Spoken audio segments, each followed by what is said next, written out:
just about to jump on too. Nice. What's going on, Ed? What up, Q? Hey, what's going on? What's going on? Hey. Yeah, okay, you see this? I copped Yao's merch. Oh, the what up though? Yeah, that's dope, man. That's dope. We got shot that out during the show too. We got definitely shot. Had to support. You know what I mean? Had to support. That's dope. That's dope. So, Ed, we just going in with I'm gonna start off with where the topic came from. Just me and Penny talking about Breaking Atoms, and then we just going into our albums that we feel like are hip hop classics that nobody talks about. You know what I mean? So we just gonna go around like we always do. So y'all ready to rock? No doubt. All right, let's go. What's good? What's good? What's good? You are tuned into Apartment 5B podcast hosted by your man Kill. I got my squad in effect with me today. My brother Eddie from LA. What's going on, good brother? Yo, I'm good, Kill. What's going on? What up, though? I see that. That Yao joint. That Yao joint is dope, man. That Yao joint is dope.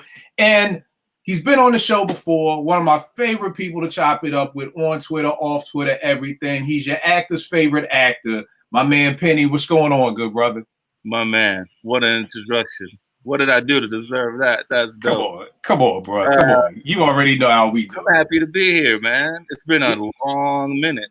Well, my man Penny back there lounging like a model, man. Exactly. He on his acting thing. He on his acting thing. I have a little setup outside, so I have a light so y'all can see me. Yo, and I was saying the only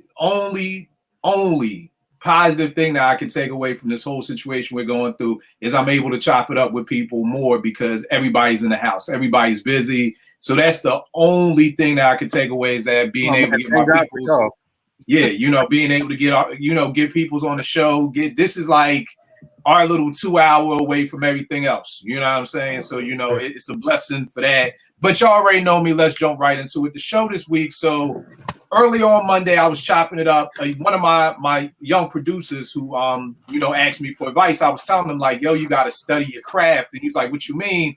And I was like, yo, I used to come home every week, every Wednesday, I would study a producer that I loved their CD, and I don't mean just listen to it, but I would be like, okay, what are the drums? What are the break beats they're using? Okay, let me find those okay, where's the samples? Are they chopping? Are they looping? What else was out at that time? What was the competition? And the very first CD I did it with was Main Source's Breaking Atoms. You know what I mean? The very first thing. I didn't go to Pete. I didn't go to Premiere. And this is probably 98. This is 98. So we've gone through the golden era, but the very first thing I listened to was Main Source. So on Monday, I was just giving a breakdown of like the entire album from a production standpoint. Because a lot of people who don't make beats aren't going to probably realize Large Pro took 4 different songs for this. So the intro to Snake Eyes is, Ike Turner. And then the outro is, Melvin Van Peebles and nothing like that. So we were just breaking it down. Me and Penny started talking about how much we love this album. Like, absolutely love this album. And Penny made a great point. He was like, yo, everybody, I never hear this album mentioned amongst the greats. And what I mean by that is that you'll hear people say, oh, it's my favorite album. But then when I be like, well, what's your top 10 albums 2 weeks later? They don't mention Breaking Atoms. It's never mentioned when I hear Daily Operation or Hard to Earn or Mecca and the Soul Brother or, Business Never Personal or any of those albums that came out during this time. And I feel like it's right there. And it's actually, truth be told, in my opinion, better than a lot of some of the albums I just named. So got me on the topic of what are classic albums that you feel deserve 5 mic? And this is kind of different than just personal classics. It's like, no, I firmly believe that this is a classic, but for some reason it just doesn't get named. So that's what we're chopping it up about this week. Thank you, Penny, for the talk on the timeline. And I love how the topics come together like this, because I had no topic for this week, and then it's just talking to people, the topic comes. So Penny, you tell me, man, Main Source is on your list. You tell me why this is such an incredible and important album to you. I mean, I think the most important thing that I can say is how it stood the test of time if you play it now. Mm-hmm. I mean, the impact on me was immediate, not just the birth of Nas, it was the birth of Large Pro. I mean, a dude that we didn't really know. I mean, didn't know he was doing back, in the back of the scenes at the time. But especially out in LA. I didn't know much about him. So just the perfect combination. Like, when people say, "Oh, I dig an album if the beat is dope. The beat is more important to me," or something like that. To me, it's always the sum of both. So in this particular case, like, the sum of both is just so high. It's such a high peak to reach for for your first album too. I mean, the topics, the versatility, and just the sound of each song is completely different. The not just the hits. I mean, we talk, bro. When you did that countdown, when I was like in all caps, I was really screaming, "Are you really reviewing my favorite album of all time?" Because it's like that. I can really go joint by joint to tell you why it's so special. Right. But it really stands the test of time. I mean, in the same, like, exactly like you said, Mecca and the Soul Brother, all these joints that deserve the 5 Mile Classic, but are like the first thing that people blurt out. Right. And with the first 5, 6, 7 of those, you don't hear this one. And I don't know why.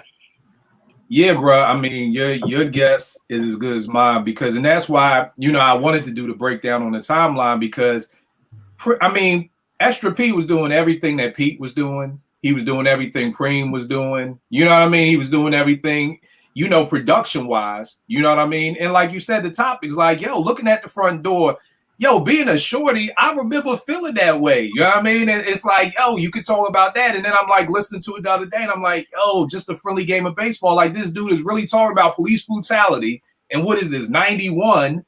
And then comparing it to baseball. Like, if somebody else would have done that, they'd be talking about a friendly game of baseball the same way we talk about Rewind and, I Gave You Power. And it's like, peace is not the word to play. Like, so I am dumbfounded. Why? And like I said, I feel like this is the cool album. It's like, it's cool to say you like it, but then it never gets mentioned together. So that's what I want people to know, because people are going to be like, oh, no, can I hear mad people say, Breaking Abs is a classic, but I never hear it said amongst the other classics. If for some reason it's left out. Eddie, what do you feel? I mean, do you feel the same way about this, or do you feel like it's named? I feel like I feel like it's definitely underrated because I'm younger than you guys, but I feel like I was kind of late on that album, and just for that reason, like I remember looking at the front door, but I really wasn't up on it until later on because it didn't get as much fanfare. It didn't get as much recognition. But no, absolutely incredible album. I mean, basically everything you said, I can't say it any better. But one thing I will say is, there are some people when they talk about Illmatic, right? Immediately they'll talk about DJ Premier, Pete Rock, and Q-Tip on the production. And when you talk about Extra P, it's like it's almost like they assume just because he brought Nas to the table that, all right, you get to add some of your beats because you brought Nas to the table. But no, he actually had a track where he produced a very dope album. He's a crazy dope producer. So it's not like he's you know what I mean? Like it's almost like he's a side note, but he's really not. He's up on that level. I agree 100%, bro, because I feel like, again, it's, and here's the wild part. Extra P produced Halftime, which really is what put a lot of people on the Nas. Like, you know what I mean? Like, some people heard the barbecue, and I remember with me and my crew, like, we always like, oh, that dude Nas is dope. But at the time, I know me and my crew in Philly was more like looking at Akinyele just because he had that style that was a little different. You know what I mean? But when we heard Halftime, what's up, Eddie? It ain't hard to tell, man. But that's what I mean. Like, you're getting Halftime, which was crazy at the time with the sleigh bells and everything like that. Then you get It Ain't Hard to Tell. Then you get the It Ain't Hard to Tell remix where Pro freaked the whole Bismarck recognized as the king of disco. Like, but it's like that's the thing that I don't get and I don't understand. like you said, Ed, whether it's Illmatic, like, you know, Right. oh yeah, in Large Professor. Even on the remix tip, Yeah. Resurrection for Khan may be one of the dopest remixes ever. Organized Confusion and Stress may be one of the dopest. Like, so again, I don't know what it is, because I feel like his name should be right there with the Pete Rocks, Exactly. with the Premieres. And the only reason why I can think of why it may not be, because this was all we got from them. You know what I mean? Like, maybe if we just walk away with Step in the Arena and we never hear Daily Operation, we never hear Hard to Earn, we don't hear J. Rue, then maybe, you know, you kind of get lost. And I think that's maybe what have happened with Extra P. They only had one album. You know what I'm saying? He never went on to really produce another whole album for everybody else. He just produced singles here and there. So you have a lot of people who are like, oh shit, I didn't know he did the Slick Rick It's a Boy remix. You know, so you have a lot of people who don't know. And the album got shelved. Right. Then the LP got shelved, you know, which would have been crazy. So But by the time it was supposed to come out, Puff had taken over the radio. Geffen didn't know what to do with that Large Pro, SP1200, Dirty, Gritty, the Mad Scientists. They didn't know what to do with it. So I do think that those are if there is a reason, I would probably just give it to that, because I do think, as incredible as Step in the Arena is, or Daily Operation, if that's all we really got from Gang Starr, then we probably wouldn't be talking about Premier the way that we do. But it's because we got Step in the Arena, we saw Daily Operation, we saw Hard to Earn, and then we saw everything else that he did from there. You know what I mean? Because truth be told, this right here is a slept-on banger. I don't think it should be, you know, this isn't one of my, it's a classic joints, but this is a personal fave for me right here. And Large Pro killed the production on this joint. I mean, The Bomb, Out of State, Dear Diary, I Love Her. And here's something else that I was telling people that people may not understand and not really get. They don't read the credits. Yeah. A lot of people come after Large Pro using the same samples. And what I mean by that is A Friendly Game of Baseball. A couple of months later, here comes Tribe Called Quest with, I think it was If the Papes Come, which was a 12-inch B-side that used the same sample. Truth be told, I Love Her off of this joint. Then a couple of months later, Pete Rock comes with the Lots of Lovin' remix with the same sample off of this. So, and again, it could be coincidences. Again, all these people dug in the same circles, but I'm just saying that Large Pro had a lot of heat before other folk used that same stuff. So, you know, I'm not pulling no punches. I'm just saying, you know, I don't believe in coincidences, but, you know, I'll just say a lot of people that we put above Large Pro have come up behind Large Pro. Not to mention, he's one of the people who, along with Pete Rock, are the only two people who I've ever heard remix Premier and that I like better. And that's the Give Up, Gotta Get Over joint, that the remix he did for Gang Starr. You know what I mean? Like, I actually thought the original, I was like, it's cool. Large Pro made me love that shit. And that's something that only Large Pro has done. I hated Stress's Organized Confusion. The first version, the Buck Wild version, I was like, this sounds like a whole bunch of noise to me. I don't know what this is. When I heard the Extra P remix, I mean, this dude is, most remixes are like, yo, I like the first one, but I really like the remix better. Extra P is taking songs I ain't even like and turning them into something. But, you know, just the whole salute to Extra P, you know, and again, that's the only thing that I can think of that he doesn't get the props for. But Penny, what's another album we bigged up? Breaking Atoms. Everybody out there, if y'all don't have it, please go get it, download it, stream it, do whatever y'all do to get this album. It's a classic. What's the next joint you got up, Penny? Well, I mean, the first joint that I got, I don't know if I want to take it from you, but I'm going to. Go ahead, man, take it. Critical Beatdown. To me, yes, sir. Look, on the record, for me, Main Source is number 8 on my all-time greatest list. I'm not playing with that. It's not just a favorite. I feel you. Critical Beatdown, though, that's a number 5 on my list. To me, it's his top 5 record. And I think that it's rare if you find people have it on their top 10. And, you know, we discuss this shit a lot. So, you know, and I don't forget a lot. As far as, like, seeing people's responses and everything like that, I kind of collect it and put it together. If there's something that pops out, I file it properly. But I don't think I've seen anybody, like, extensively. I know you do, but I haven't seen too many Yints. I haven't seen too many people put that in their top 5 or top 10 or something like that. So that's odd to me. I mean, definitely the time, it's taken time.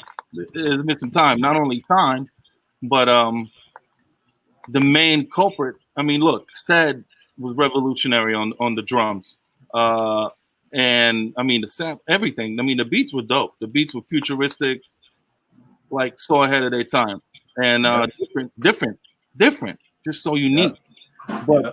But Keith, man, Keith was everything. Keith was. Oh man, Keith. I mean, it was funny, man. I was listening to an interview, re-listening to the Combat Jack interview of him, and he was talking about how when they first came out, he was walking down the street, people would call him "Yo, Ultra," because they thought he was ultra magnetic. They thought he was the ultra magnetic MC, and I mean that's really what it is. If you really think about it, because none of this happens without that fucking crazy mother dude. The most unique debut I can think about, like unique, like Into the Woo is a unique debut. Critical Beatdown. We still never heard anything like that record. So many hits on it. The impact that it made. Something that we never discussed that we should probably discuss another time. How he has a beef with Public Enemy. He thinks they really bit off their shit. And you know what, bro? Here's the thing, man. Back in these days, I never. Again, this comes out. I'm in 9th grade. I'm 14. You know what I mean? When this drops. Now, here's the thing that I want to, because again, I try to, realize we got a lot of young folk who actually tune in. Here's the thing, y'all. Before about 86, 87, hip hop was really a 12-inch culture. You know what I mean? Like 12 inches will come out. You would get maybe 12 inches before you even got the album. So we're talking about with this. You're talking about Funky. That was probably the first 12-inch from Ultra Mag that I paid attention to. You had Ease Back. You had Ego Tripping. You had Get the Drum or something. So you're getting 4 to 5 12-inches before you even get the album. So this album may have dropped in 88 when I'm 14, but I'm hearing Funky back when I was 12 in 86. You know what I'm saying? So the thing is that during those times, well, what you were saying with Public Enemy is that I never put the two together because I'm a shorty. I'm 12. I didn't put the two together like, oh, it's beef because they use the same beat that they use. I just thought, whatever, it's coincidence. It's whatever. You know what I mean? Like it's all love. Because on here too, Cool Keep Code Housing Things is the same sample that Marley ends up using for Kane's Wrath of Kane years later. You know what I mean? And nobody really said anything about that. That's why I didn't even, to be honest, the first time I paid attention to, I guess you would call it beat biting, is when Light came out with 10% This to Antoinette. That's really the first time I ever even paid attention to, oh, you mean y'all can't just rhyme over the same beat or whatever like that? Like you think about that. That was happening. Right, that was happening all the time. That was happening in our era all the time. Yeah, just to get that. But we never thought until I heard that it was like, whoa, okay, you bit the beat. But this right here for me is this is a top 5 easily hip hop album for me ever. If you ask me about top 5, I don't know what order. This is there.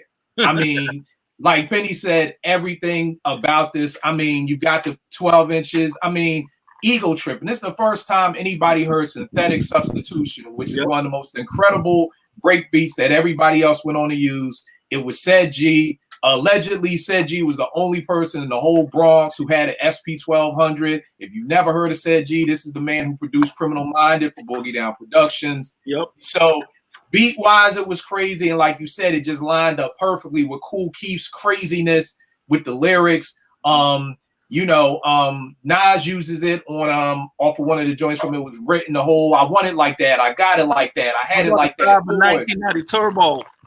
Come on, man. It's so much in this album. And I mean, again, this to me is a 5 Mile classic. And like I said, I want to say, Penny, this is maybe how we connected on Twitter through Ultra Mag, because when this is hip hop is almost like a language. And when you hear somebody say something that you don't hear a lot of other people say, your ears kind of perk up like this dude must be on to something, because I ain't never heard nobody else put this in their top 5. Like we must have similar ears because we hearing something that a lot of people ain't hearing. Ultramagnetic, I beg of y'all, sit down, chop it up with it, listen to it. If you got questions, reach out to us, all that good stuff. I'm gonna do a review of this on Monday. So just like I did with Main Source, breaking down the beats and why this album is so important, why it needs to be 5 mics. I agree with you wholeheartedly. Eddie, which one of the albums you got up? All right, man. So my list is gonna be a little different than y'all's. Like, you guys are older than me, you know, like those albums that you mentioned, you were kind of aware up on those when they came out. A lot of them I had to revisit after the fact.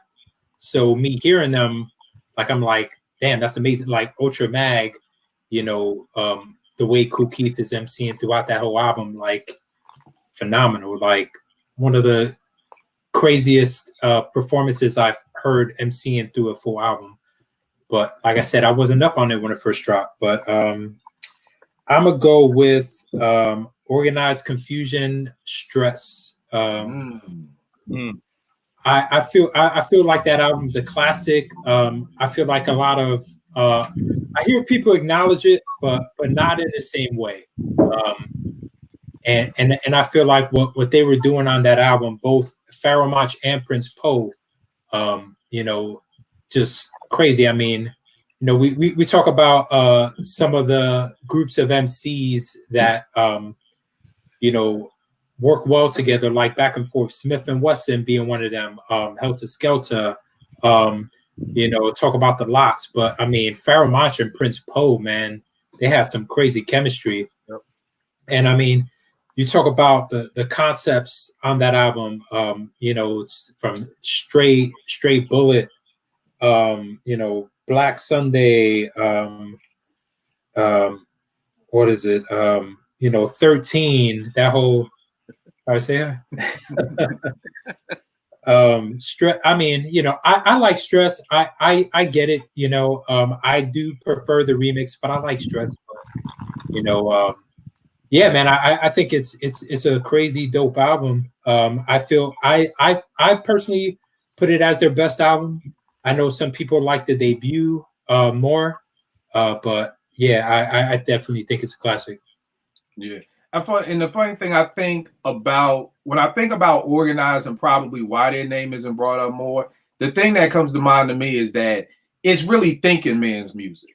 You know what I mean? Like, even when Equinox dropped, I'll never forget, I was living in Atlanta and I tried to clean the crib while listening to Equinox, and it was like, this ain't working. Like, this is not background. Like, Organized just isn't. You can't like be on your computer and listening to an Organized album. You can do that with Smith and Wesson. You can do that with EPMD. You can't, because you're gonna miss, like you said, the concepts. You're gonna be listening to Stray Bullet and not even really know what they're talking about. You're just hearing rhymes and beats. So I think that may be one of the reasons why their name isn't brought up, because you really have to dedicate time to listen to Organized Confusion. And I don't know if a lot of people get that, number one, and then if a lot of people even want to then dedicate the time to really watch, you know, and listen and pay attention to Organized Confusion, because I think Equinox is an incredible album, but it's a concept album. So you got to really in vitro, and you got to listen and sit back and really take it in. And I don't think a lot of folk really, you know, had the time to do that. It's almost like you almost need that, like, you need that heads up to do that. Like with other music, you don't have to have a heads up to kind of be like, it just had to happen. Like, I listened to Equinox, cleaning the crib. I was like, that's cool. And then my man was like, nah, bro, you got to pay attention to Organized. And I pay attention. And I'm like, oh, I love it. But if you don't have that person to say, no, listen back to it, not while you doing nothing, then I'm the one talking about it. It was okay album. You know what I mean? And that's why I think, like I said, some people prefer the first. I think with the first, it might be, it was more fun, you know? It was more fun and carefree. Like, you had joints, like, Fudge and stuff. Mm-hmm. You know, it was like they was probably still dropping gems, but it felt more fun. It felt more nonsensical, you know. Right. But then you get to Stress, like, they're more focused. They got concepts. I mean, I feel like they were ahead of their time, man. I mean, both of them.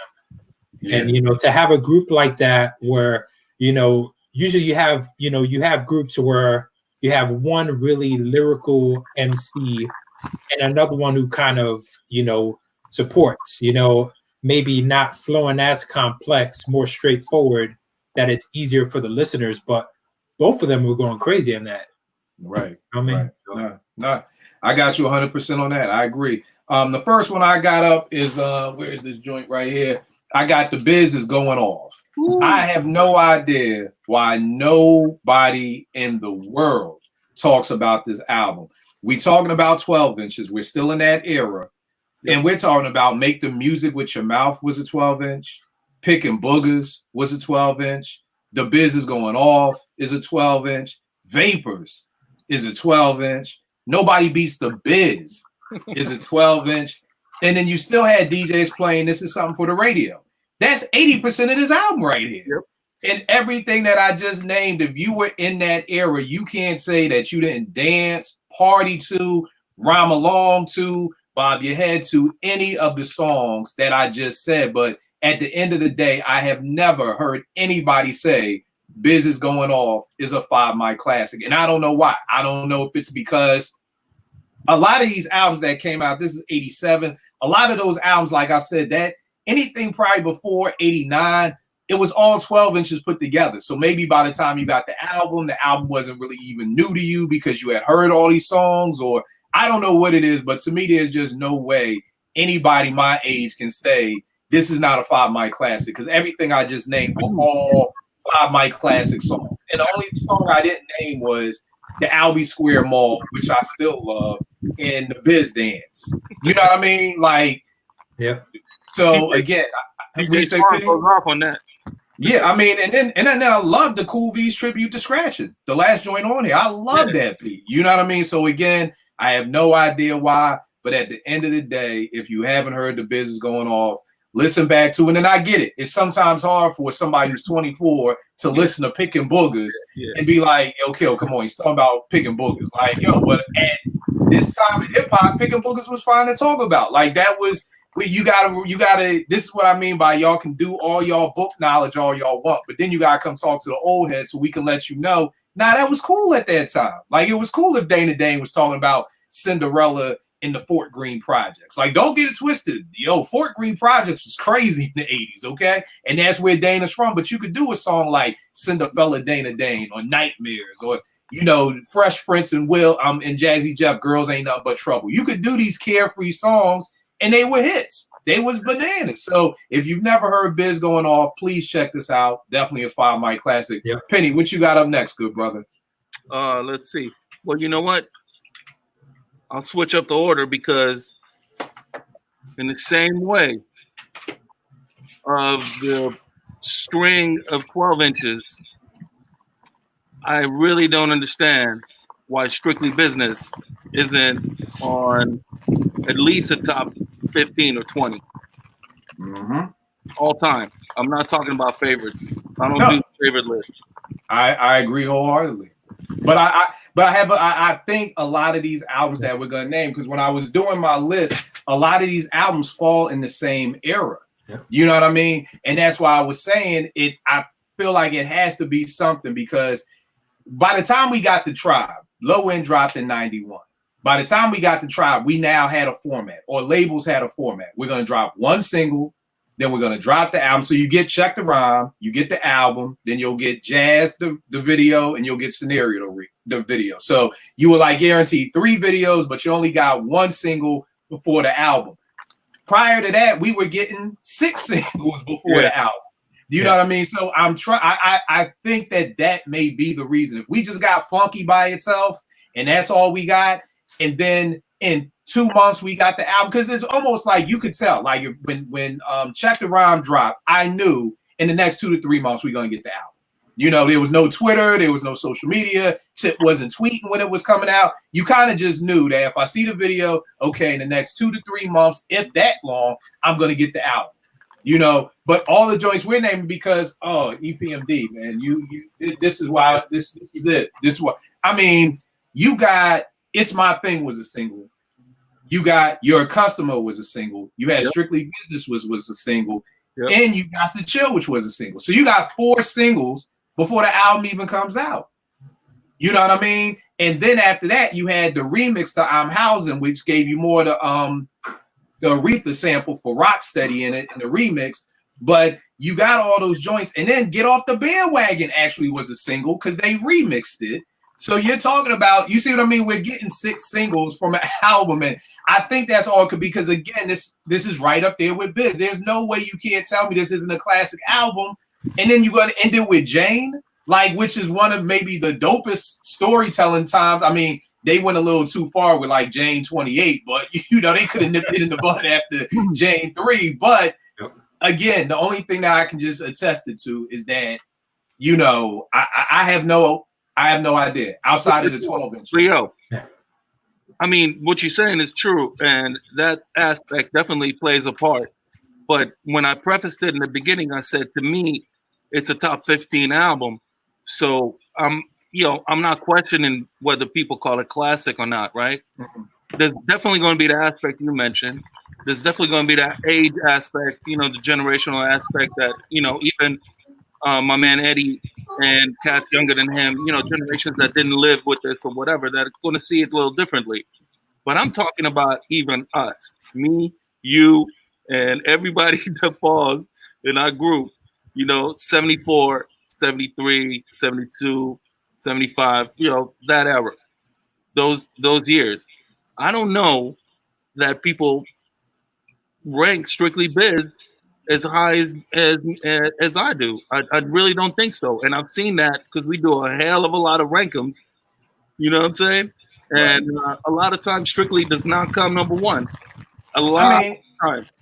But you know the other hard part too, bro, and it's from being on Twitter for so long that everybody who we chop it up with on Twitter, I don't know their background. You know what I mean? And it's through chopping it up on Twitter that I'm able to find out, okay, this person knows they shit. Okay, yeah. Let's get you on the episode. Oh yeah, I'm talking about things like that.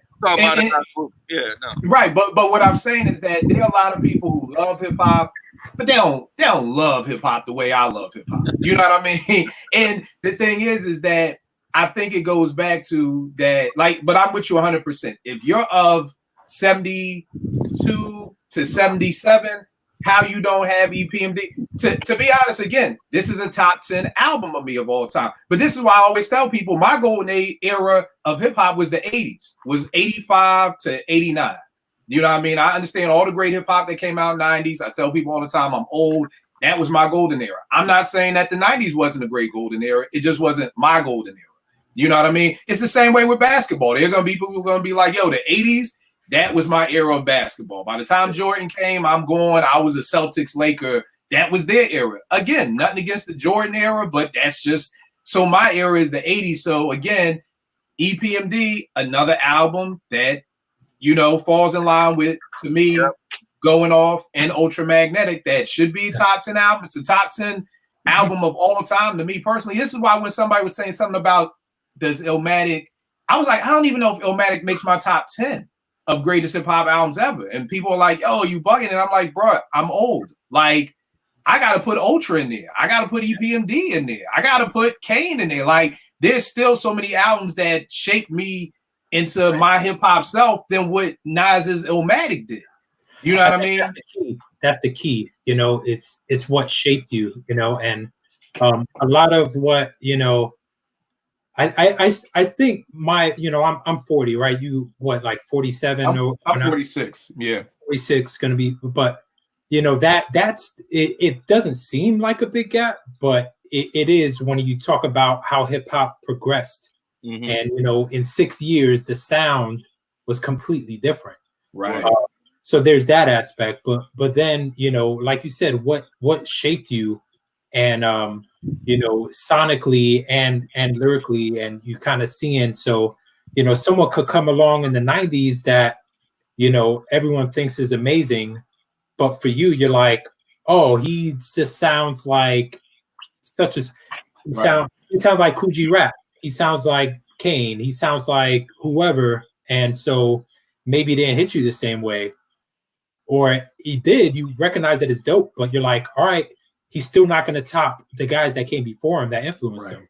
Right. And you're right, Ed, because it all comes down just like how it was with ball. I remember a while ago, somebody was like, Steph Curry is the top 5 point guard ever. And I'm like, stop. And I love Steph, like one of my favorite players, but stop it. Like, no, like he's not top 5 point guard ever. Like, this is just living in the moment. This is just, trying to come up with something to talk about on First Take and all the other 50 shows on ESPN. They got to have something to talk about. So, and it's exactly what you said. Because, I mean, when Kendrick first came out with Section 80 and people were like, yo, listen to this, I would listen to some stuff. And I'm like, yo, he's dope. But I don't see it yet. It wasn't there yet. Now, of course, now I see Kendrick and what he's done. He's definitely probably going to crack my top 10. But at the time, it was like, you got to realize that when people said, yo, Kill, this is the next one, people were talking about Jay-Z and Nas and Snoop and people who are now looked at as like, the foundation of hip hop. And it's kind of like you said, Ed, my foundation of hip hop was Run DMC, the Fat Boys, Houdini. Like that was my foundation. You know what I mean? So I get when people look at the Fat Boys like, yo, OG, you like the Fat Boys, them corny niggas? And I'm like, well, I mean, I get it, but you don't get it. Like I get where you're coming from, but you're not looking at it from my perspective of what the Fat Boys meant to hip hop. Right. And even there's aspects of that I could appreciate, because when you talk about Biz Markie, or when you talk about Jazzy Jeff and the Fresh Prince, even though I was young, right? So I'll say like in the 90s, with the stuff coming out in the 90s, a lot of it, like you could be young and it's like, all right, you're not supposed to listen to that because of the language and the content. Right. But back then, like even me as a kid, I when Biz Markie came on, like I thought it was fun. When Jazzy Jeff and Fresh Prince came on, that's kid friendly stuff. But it's a generational difference. You know what I mean? Right. Still music for my kids, yo, Eddie. Right. When I'm cooking, I swear to God, going off. What else? Youngest in Charge, which is on my list. Kid and Play. I got, because my kids are 6 and 4. I can't mess around, because that cuts me out if they if they hear something like that. They'll use it instantly. Yo, it's crazy you said that about Biz.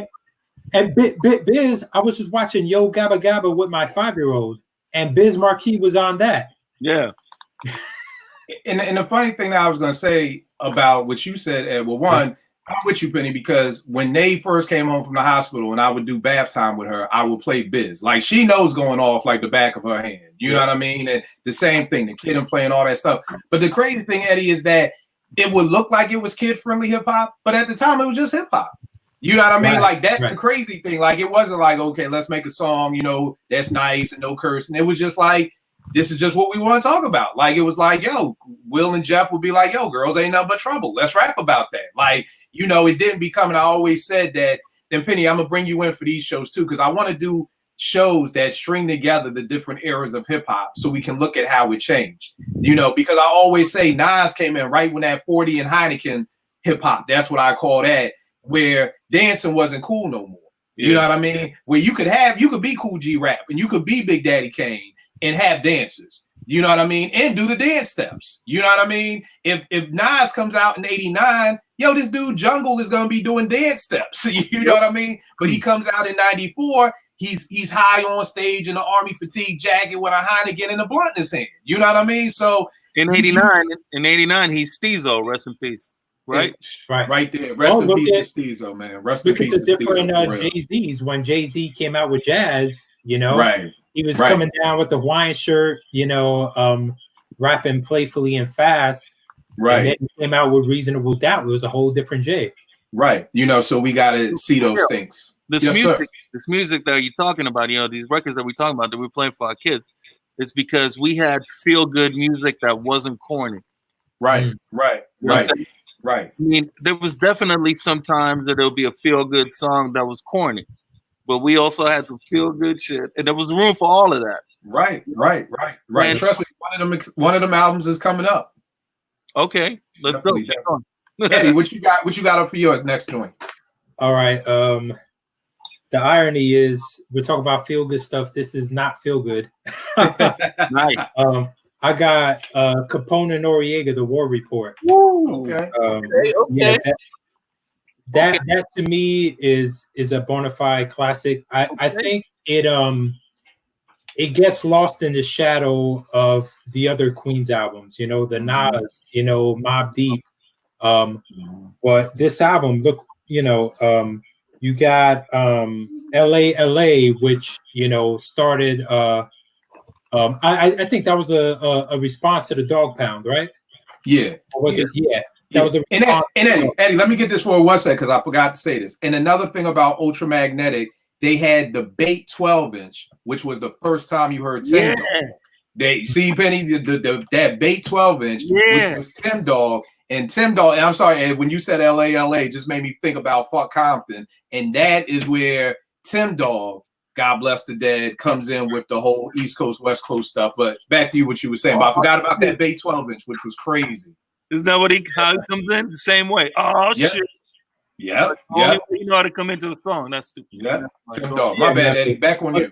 But you got Bloody Muddy, Stick You, you know, Iraq, you know, TONY, Channel 10. I mean, you know, Illegal Life. I mean, that album was stacked. And I mean, I would say that Noriega had the charisma.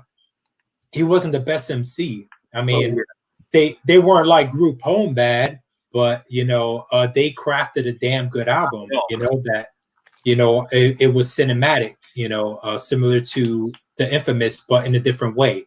You know what I mean? And I think that's where you know, the Infamous gets the praise because of Prodigy and Havoc's performance on the mic, especially Prodigy.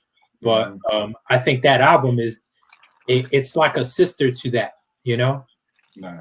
I agree 100%. And I think you hit the nail right on the head. I think the only reason why it gets lost is it's kind of like they were like, and then no disrespect, this is always a joke me and my people used to say, it was like the broke Mobb Deep.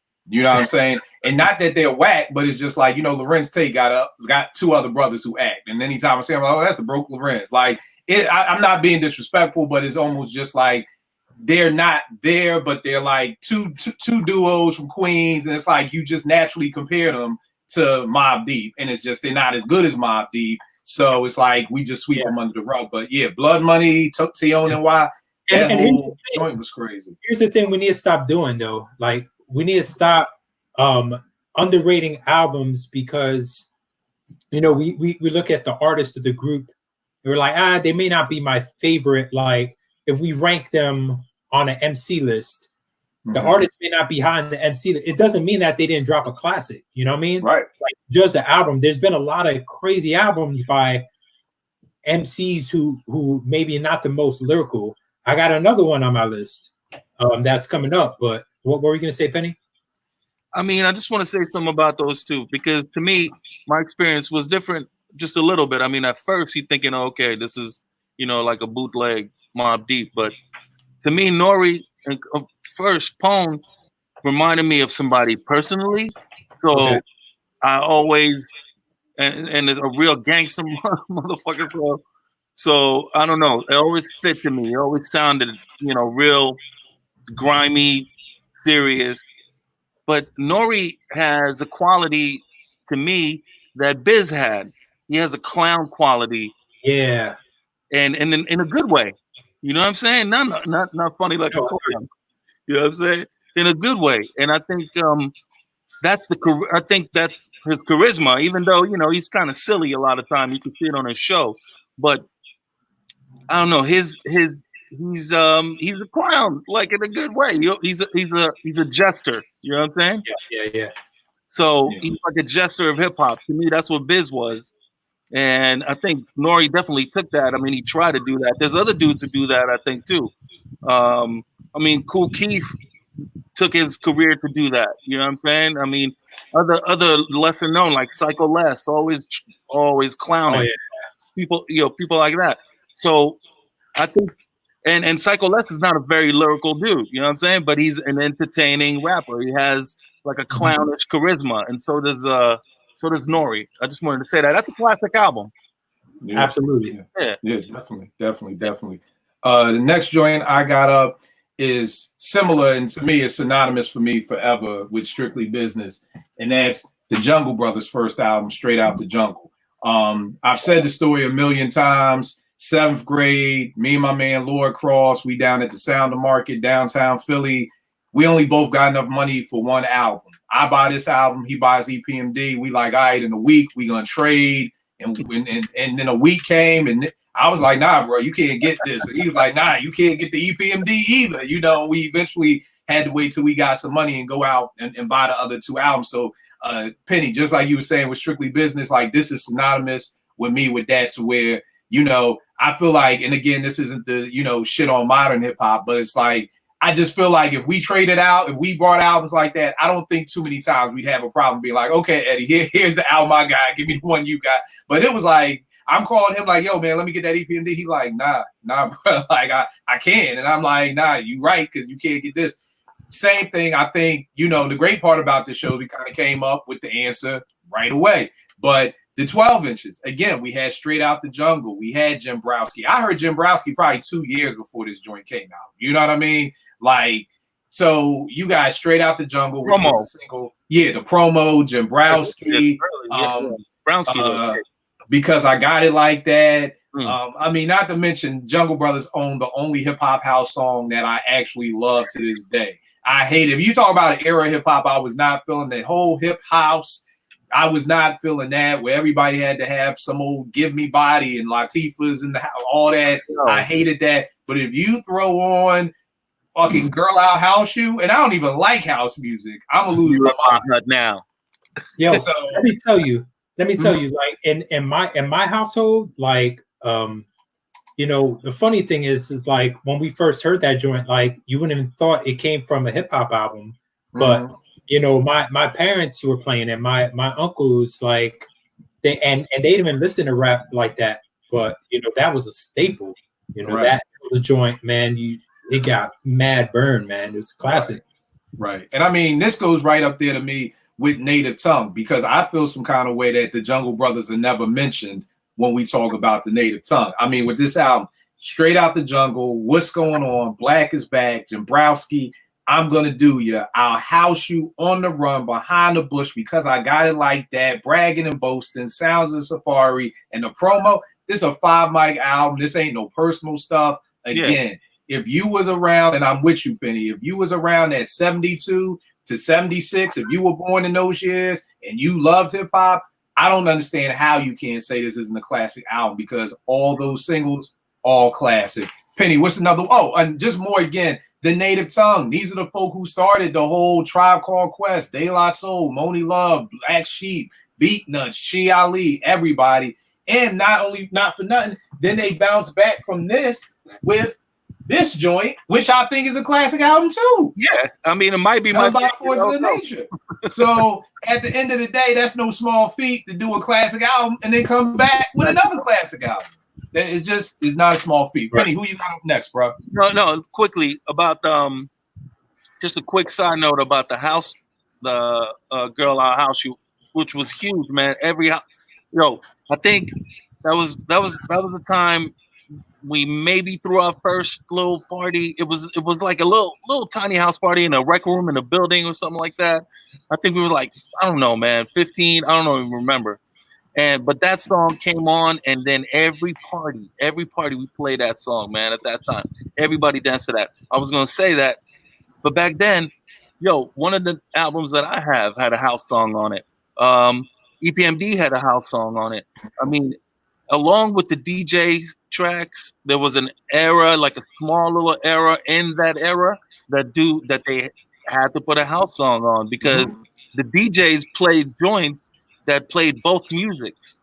And you play house and hip hop, and you kind of had to merge the crowd like that. I think that's where it all like blends with regards to that. I mean, I did not like any of those joints. Like the album I'm gonna bring up, I did not like the fucking house joint. But Girl I'll House You, you're in my heart now. Yeah, crazy. So what you got up, Penny? Oh, my next. Okay, I'll go right into it. Why isn't Road to the Riches brought up more often? Again, Penny, this is what I mean by we speak the same language. Because again, another one of my joints, another joint. Because I'm with you. I'm with you. It's a demo, Poison, Road to the Riches, and then Men at Work, Rikers Island. I mean, bruh, I have Truly Yours. Dog, stop right there. Truly Yours, man. That shit is disgusting. Man, yo, I've been running. Look, this is number 15 on my list, all time. But I don't think it comes up on a lot of top 25s. I really don't see it. I don't see it.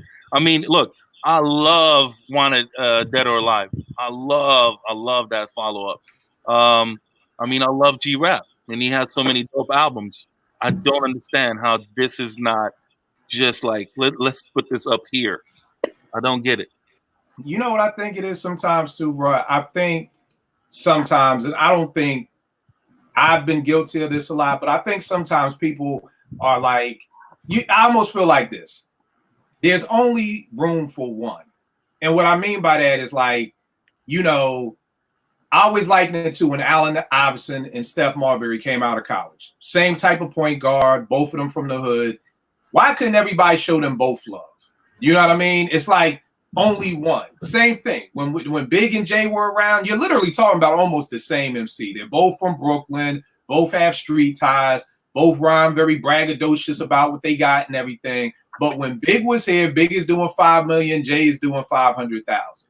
I don't know why we can't put two people up in the limelight at the same time. You know what I mean? But for some reason, we just can't. Like when Chris Brown came out, that's like when Usher fell back. Like we just seem to not be able to put two people in the same space at the same time. You know, and I'm saying that because at that time we had Kane, who was bigger than G-Rap, and we had Rakim that was bigger than G-Rap. And I felt like it was always just those two. Like it was like those two and then and Chris. But I almost feel like by 89, by the time that album came out, not that Chris was fading away, but it was really about Kane and Rakim. You know what I mean? Like I know in Philly, it was always if Kane battles Rakim. If Kane battles Rakim.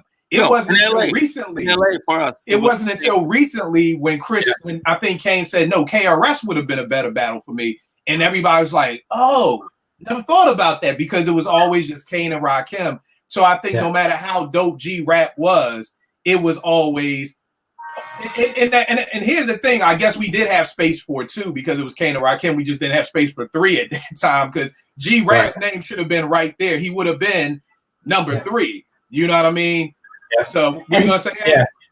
Well, what I was gonna say is I feel like KRS had his own lane. You know what I mean? Like he was up there as far as like top tier MCs, but he didn't rap like Rakim and Kane. True. You know what I mean? He had a whole different style. So it wasn't like competition. You know, G-Rap came, he was doing the same, you know, fast flow, super lyrical stuff that Kane and Rakim were doing. So yeah, them being bundled up in the same way, which also goes back to when you were talking about Ultramagnetic, because Kool Keith was doing that too. But he was in a group, maybe his name wasn't out there. So, you know, if it's a group, you know, you're not going to recognize the MC as much as the solo artist. Right. And it could also be similar to Ball again, that you're the third best player out there right now. You know, I read this book called 7 Seconds or Less about a year with the Phoenix Suns back with Steve Nash and Mike D'Antoni. And the whole book, Amari Stoudemire is crying the whole book. Oh, I mean, not Amari Stoudemire, I apologize. Sean Marion, the whole book. Oh, man, everybody loves Amari. Everybody loves Steve Nash. You know, y'all treat me like I'm the third best player. You are the third best player, bro. Like, Sean, you are. You know, and the hard part was like G-Rap was always going to be that third man behind Rakim and behind Kane. Then I was thinking, I don't know if maybe being in the Juice Crew actually hurt Kane, kind of similar to what you could see with Golden State. Like, I think Klay Thompson would get more love if he was on another team. But being next to Steph Curry, you're always going to be second. You know, very similar players, you know, and I know a lot of people who may put Klay above Steph because Klay gives you defense too. You know what I mean? But at the end of the day, Steph gets all the love, and it's always going to be that way. You know, and I guess Klay is just coming to himself to just say, hey, as long as I'm paid and I'm good, I'll stay. But maybe that kind of hurt G-Rap because I know all the time on the Symphony, The infamous debate: who did it better, Kane or G-Rap? Like it just. So again, I those are only the things that I can think of to why Road to the Riches would not get as much love. It's a Marley Marl produced album, which is damn near like getting a DJ Premier produced album in 1995. You know what I mean? The lyrics are crazy. The beats are crazy. How is not a 5 mic album? That's the only thing I can think of. Eddie, what you got up next for yours? Yo, I got the Lost Boys, Legal Drug Money. Okay. Going back to albums where, you know, maybe not the most lyrical. You know, Mr. Cheeks was dope. You know what I mean? Like they had a nice crew. They had a nice dynamic because they had what was a dude who died from the Lost Boys? His name is Freaky Tah, right? Right. You had you had him and Freaky Tah, you know, doing the whole back and forth thing. You know, but Mr. Cheeks was what was the lead MC, right? And then you had I think it was Spig Nice or whatever, who was like the hype man or whatever. You know, they had a very dope dynamic, and I think, you know, also being a New York thing, like I feel like they brought a lot of culture, and the music was fun, even though they had some deep topics like Renee. You know, Renee, their most popular song. I mean, that's not a happy song. You know what I mean? Talk about his girl that died, but for the most part, like their music was more upbeat and fun. You know what I mean? A throwback to another era. So, but yo, I mean, being in that time, like that album has so many bangers. You know, Lifestyles of the Rich and Shameless, Lex Coops, Beamers and the Benz, Renee, what was it? The Yearn. Yo, yeah, I mean, you're right. It's a crazy album. The thing that I always think about when I think of that album was how you could make party music that was still dope. Because people had this tendency to believe that people didn't dance until Puff came around and just started looping stuff. So what I loved about Lex Coops, the Beamers, I was at Morgan at the time, so probably around the time I'm 20. And if you were out in the clubs during that time, Lex Coops and Beamers would shut the club down.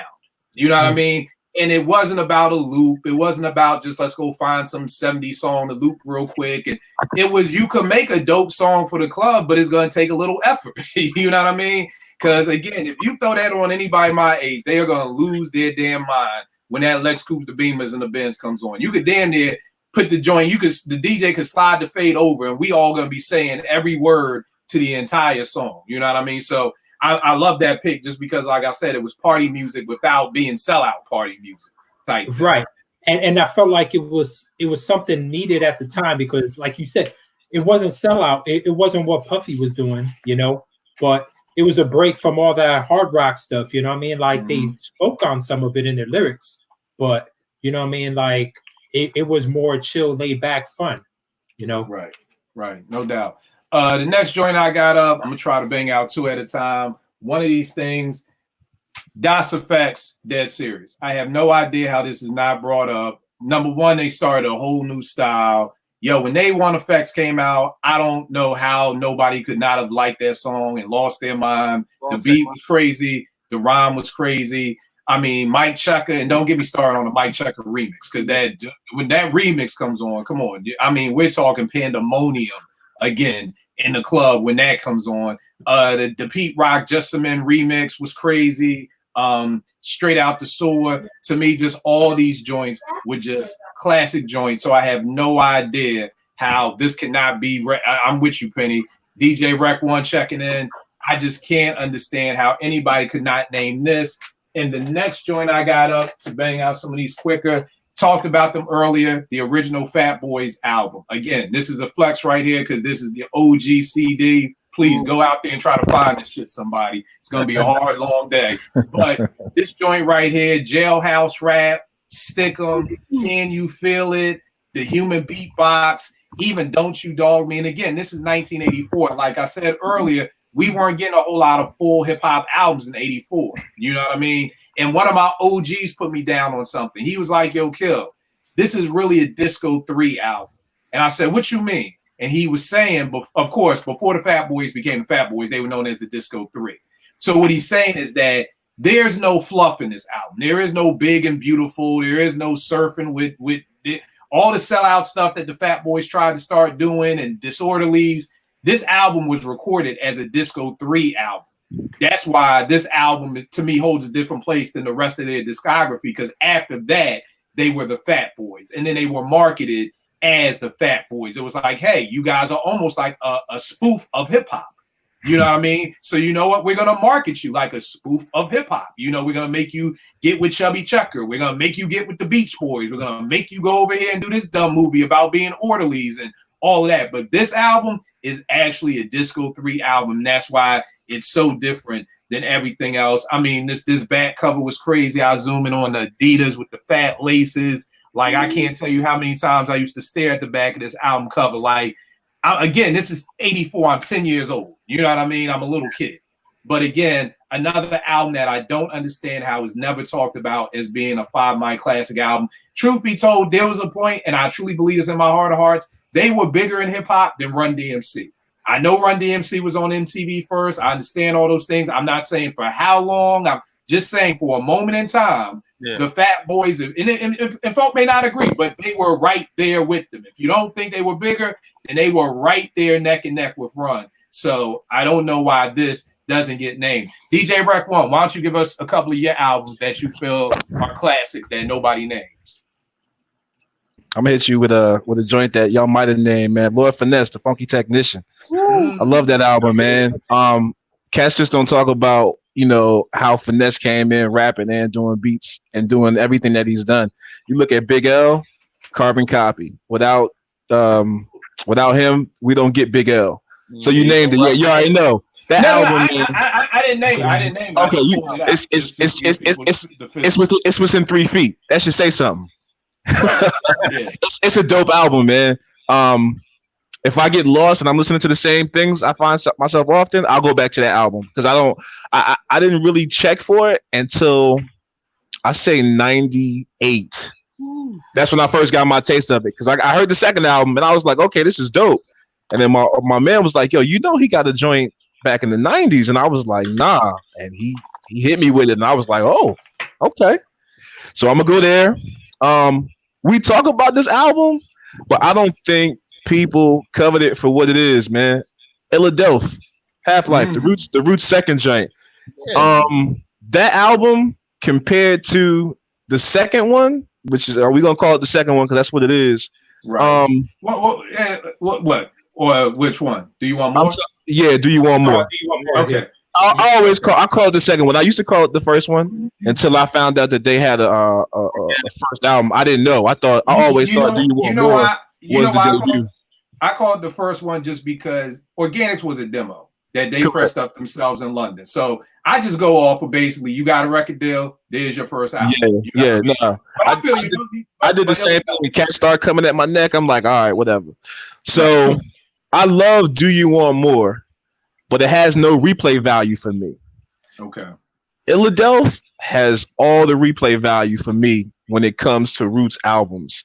If I go to any Roots album, I'm gonna go there before I go anywhere else. I just love that album. I love the sound of it. I love the fact that it was far left from what we knew them to be. And that's for me, that's the only album I think that they went that way on. I don't remember hearing them that analog on anything else. Right. I just think people don't talk about that album enough from a standpoint of classics, or if they do name classics, they don't name that album. Right. The next one, pull this out of my hat. I'm gonna go with Donuts, man. Donuts, front to back, is flawless, and people don't talk about it being a classic. I think because nobody's rapping on it, but for what it is, it's a masterpiece. It's a masterpiece for what he did with those samples. If you go back, hopefully people have done their homework and listened to the originals of those samples. It's gonna be hard to do that now. Right. And he did that on what, the 3000. Not To even. me, I Not don't even even. know what he was using because he was in the hospital. He was in the hospital. My bad. He was probably using a sampler, 404 or something that he could just easily get around with. So that even says it there. That album is flawless. If you need something you just want to ride to, and you don't want to hear nobody talking, put in Donuts. And I'm telling you, that joint will change your whole life. All right, hold on for a second. Hold on for a second, Rack. We're gonna get back with Penny first, then we're gonna come back around. Oh, okay. Penny, what's going on, Penny? What up, man? What up? Penny, What up? what's your next joint? That Lord Finesse. Yeah. Let's see what I got next. Okay, so why doesn't Mama Said Knock You Out get talked about at all? Penny, I'm done. I'm done. I'm done. I'm done. E, what I miss, E? Yo, He's taking all Kills picks. me and Penny got the same exact list. Like it's like verbatim, bro.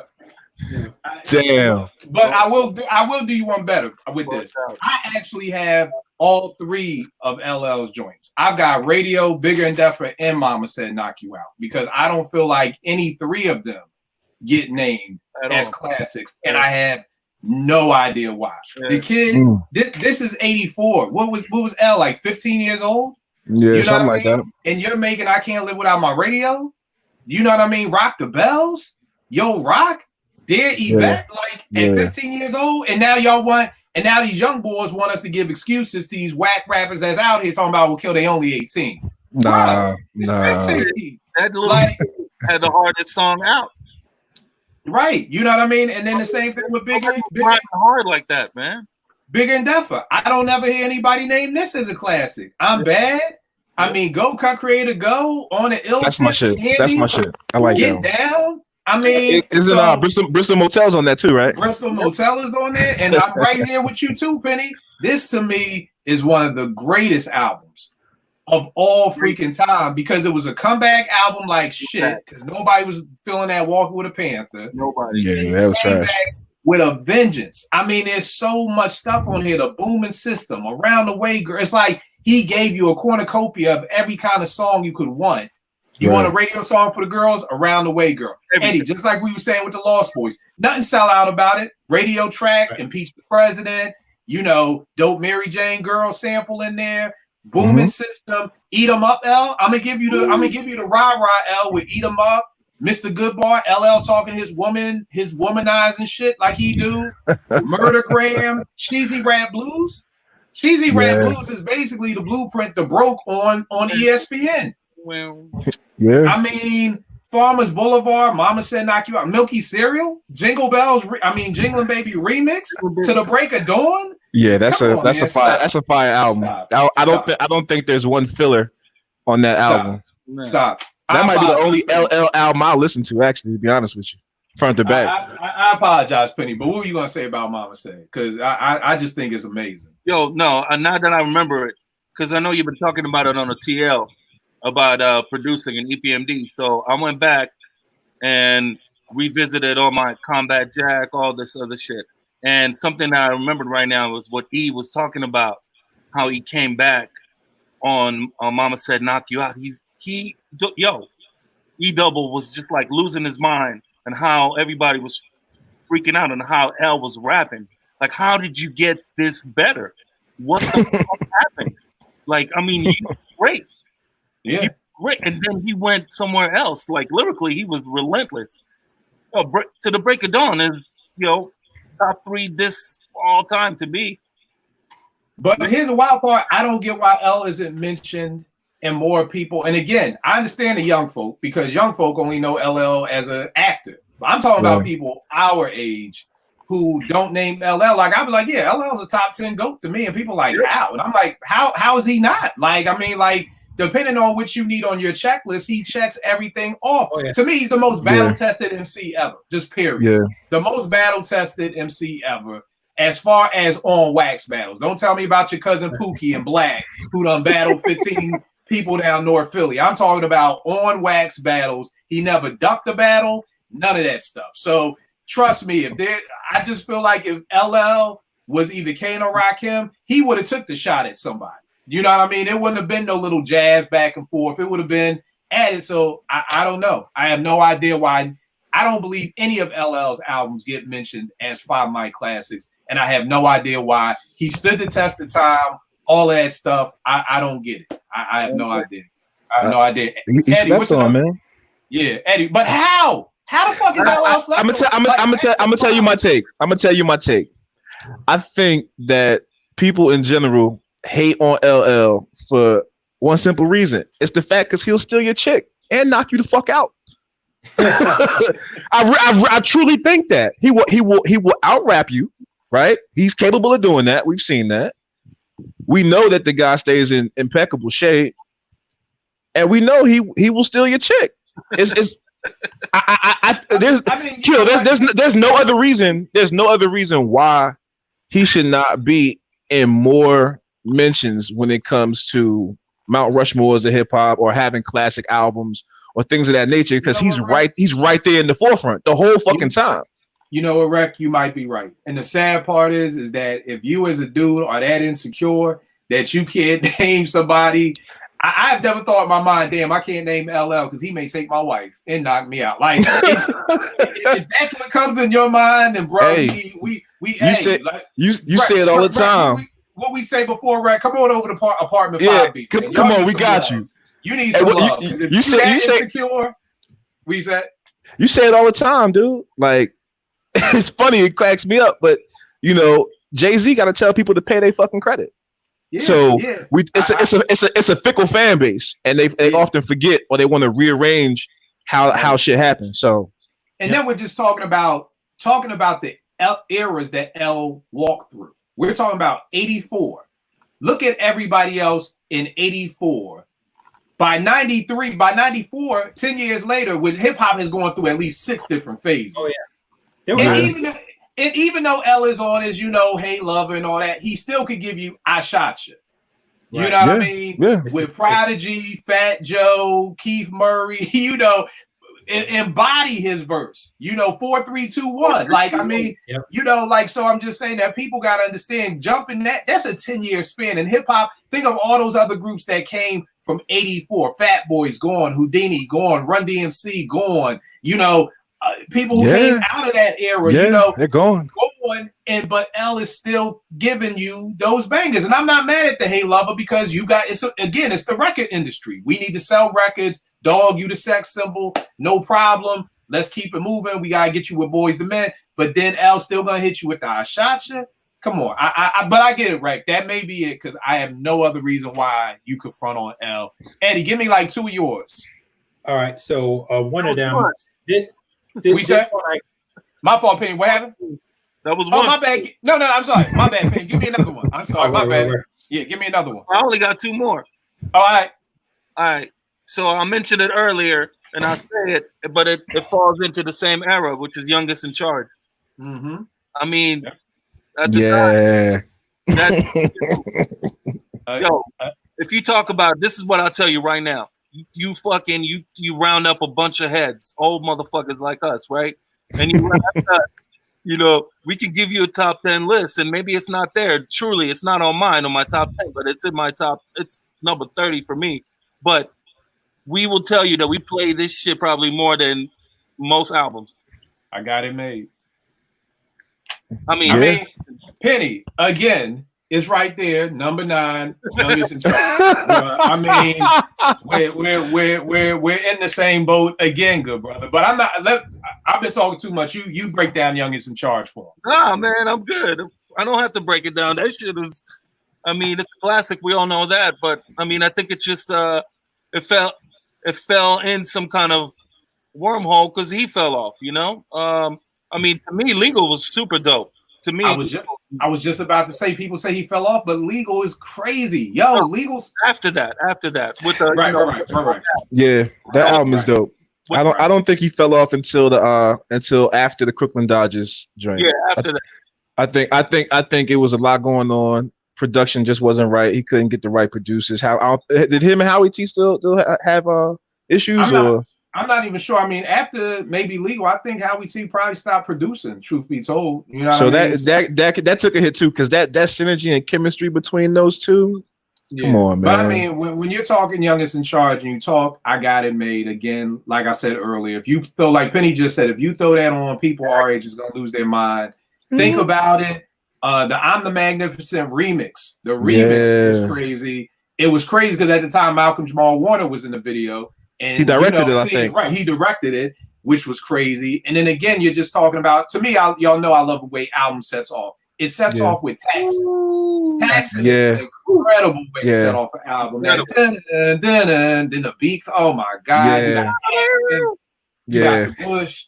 Again, Penny, another joint that you're in my head about, Youngest in Charge. And you said you got one more? One last one that I know you don't have on your list, which I told you earlier. I just think, I think people recognize it as a classic.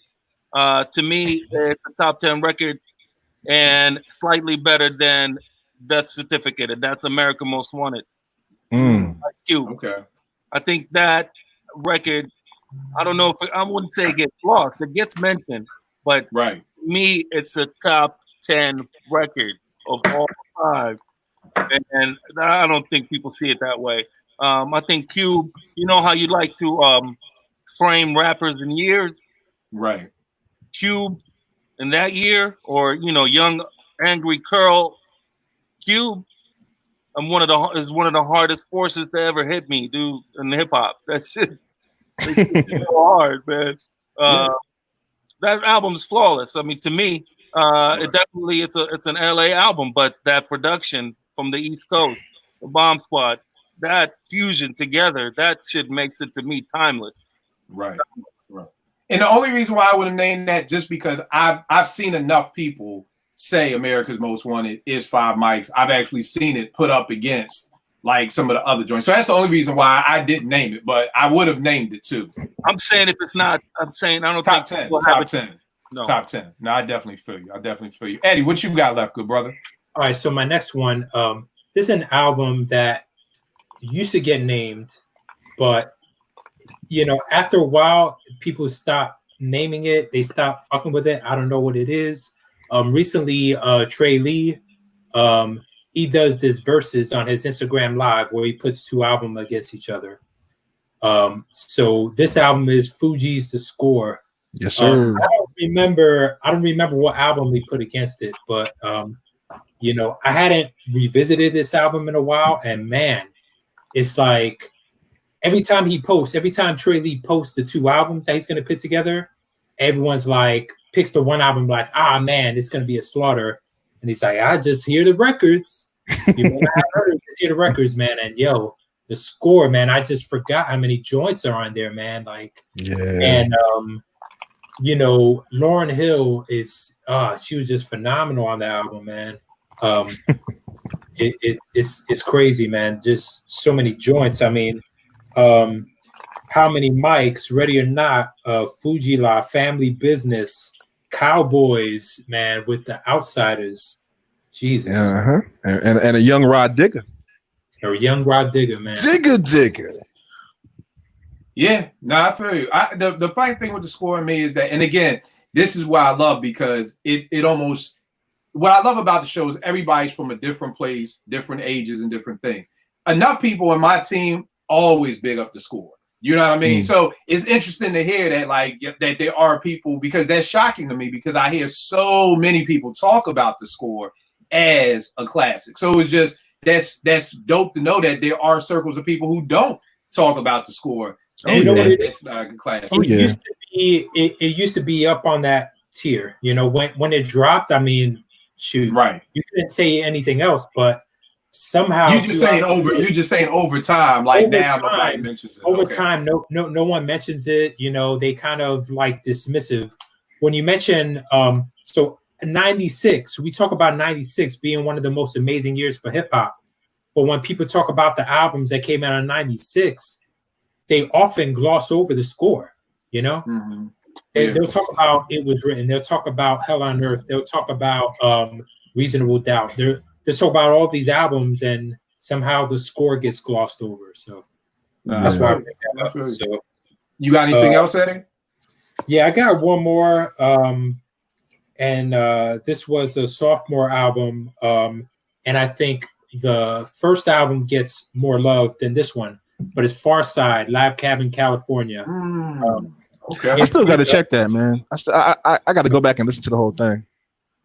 It's a personal favorite of mine, but to me, I still think it's a classic. I feel like Far Side had back-to-back classics, but it doesn't really sound like Bizarre Ride.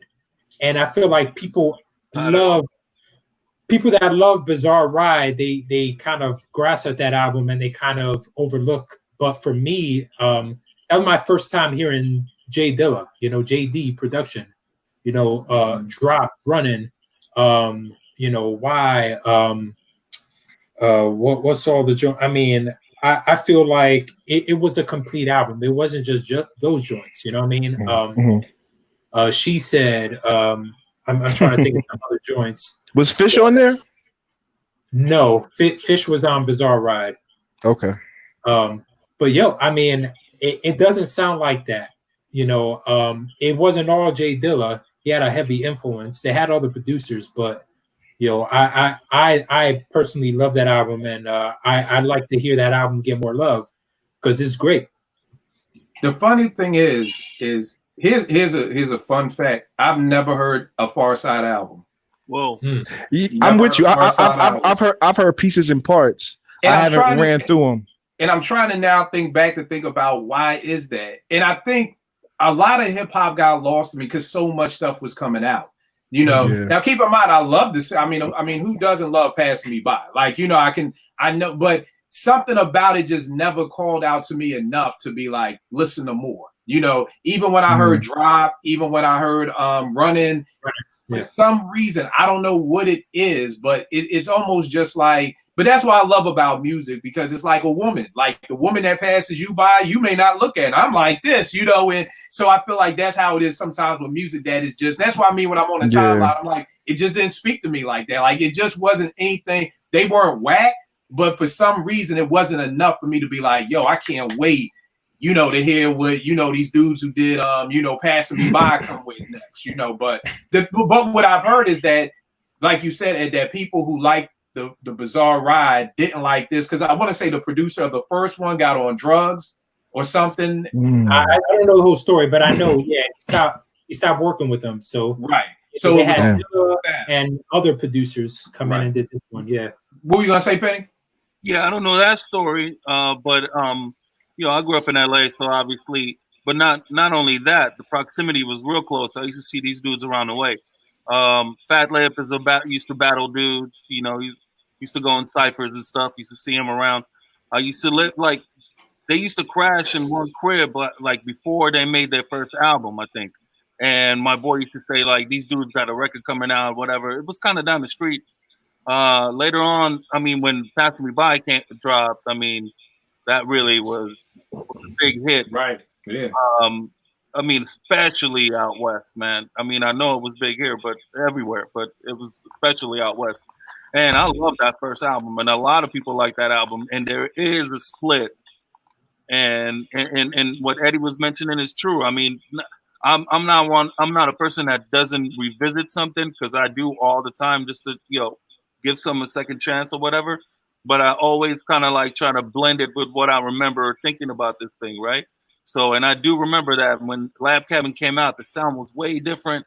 I was like, man, these dudes, I don't know, man. They got a little money and they, I don't know, this sound different.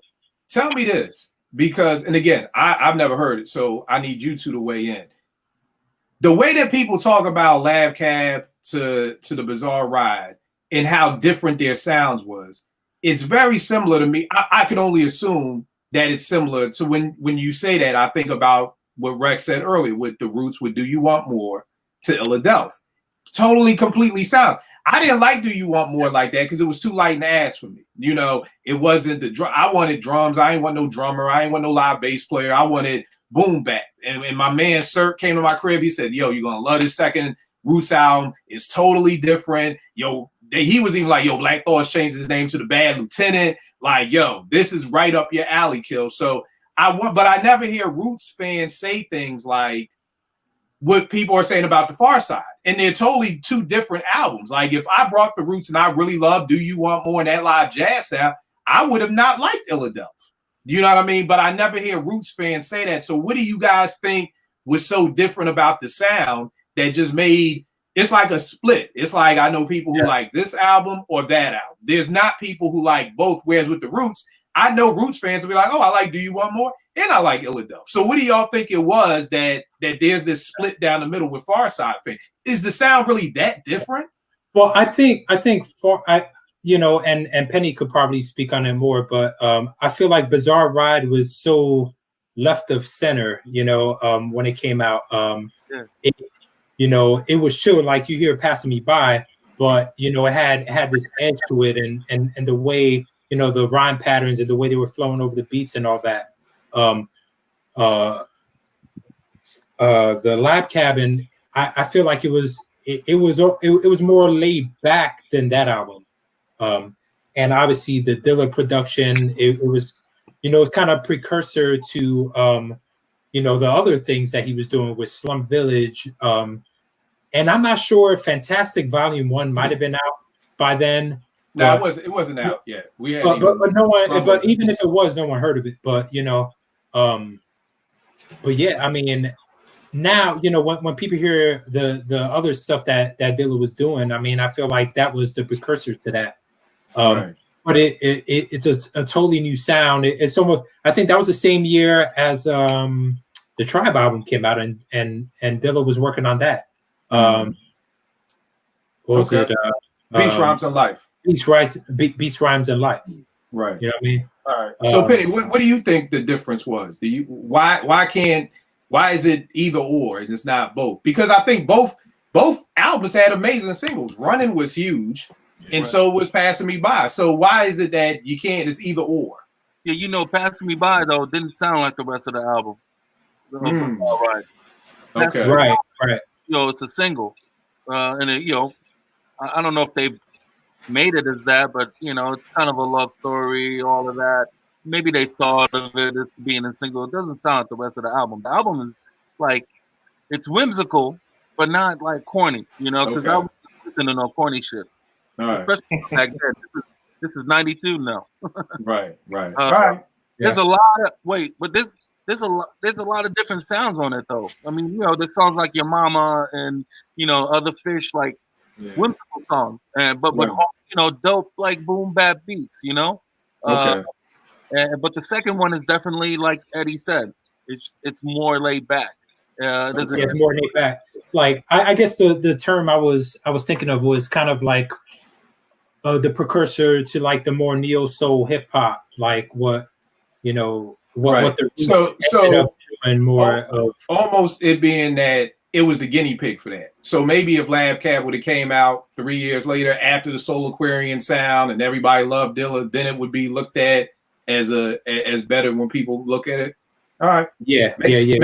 Makes sense. I need to listen to both. Diamond D, fun fact, Diamond D got a beat on that album. It's the only beat on that album that he got, but he got this joint on there, Groupie Therapy, produced by Diamond D. All right. I gotta check both these albums out. Rec, what else you got left on your list? I got Step in the Arena. Nobody talks about that album. I just think for that time, was that 91, 92? That's probably 90. That's probably like 89, 90. I would say 90. If I'm gonna go with you. So 90. I just don't think nobody talk about that album, man. They talk about a bunch of other stuff, but they don't talk about that album. For me, being a Gang Starr fan from the gate, I realized that Premier was changing his production style. The loops were a little bit different. They weren't. He wasn't using the same stuff. It sounded like he was trying to expand. So I could tell as a fan. I could tell. Next album I'm going with is Fantastic Volume 2.